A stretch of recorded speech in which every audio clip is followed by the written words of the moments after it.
चित्रपट असो व मालिका, प्रेक्षकांचं लक्ष नेहमी प्रेमकथेकडे वेधलं जातं.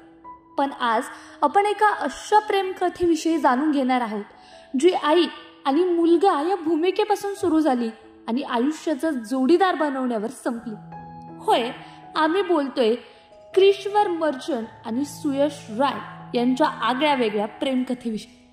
2010 मध्ये झळकलेली प्यार की ये कहाणी ही लोकप्रिय मालिका, जिथे क्रिशवरने साकारली होती एका आईची भूमिका आणि सुयश होता तिचा ऑन स्क्रीन मुलगा. कोणी स्वप्नातही विचार केला नसेल की या दोघांची ही ऑन स्क्रीन केमिस्ट्री एका वास्तविक प्रेम संबंधात बदली. क्रिशवर ही सुयशपेक्षा 8 वर्षांनी मोठी आहे, पण प्रेम वय थोडी ना बघतं आणि त्यांनी हे अगदी खरं करून दाखवलं. ज्यावेळी क्रिशवर आणि सुयश त्यांच्या नात्याची घोषणा करत होते तेव्हा चाहत्यांना आणि इंडस्ट्रीला प्रचंड आश्चर्याचा धक्का बसला.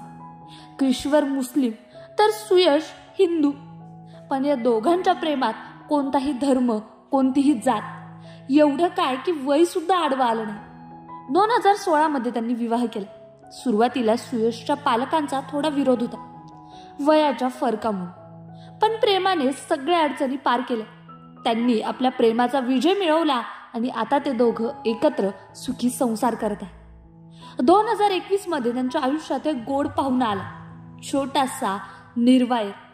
प्रसिद्धी आणि ट्रोलिंग या दोन्ही गोष्टी त्यांनी शांतपणे समोर केल्या आणि टीकांचा ध्येयाने सामना केला.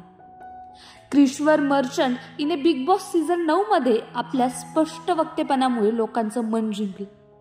हिप हिप हुर्रे, एक हसीना थी, इतना करो ना मुझे प्यार, अकबर बिरबल आणि केसीए यारिया अशा अनेक मालिकांमधून तिने स्वतःचं वेगळं स्थान निर्माण केलं. आणि तिच्या आयुष्यातील ही प्रेमकथा ही देखील एका प्रेरणादायी रोल मॉडेल सारखीच आहे.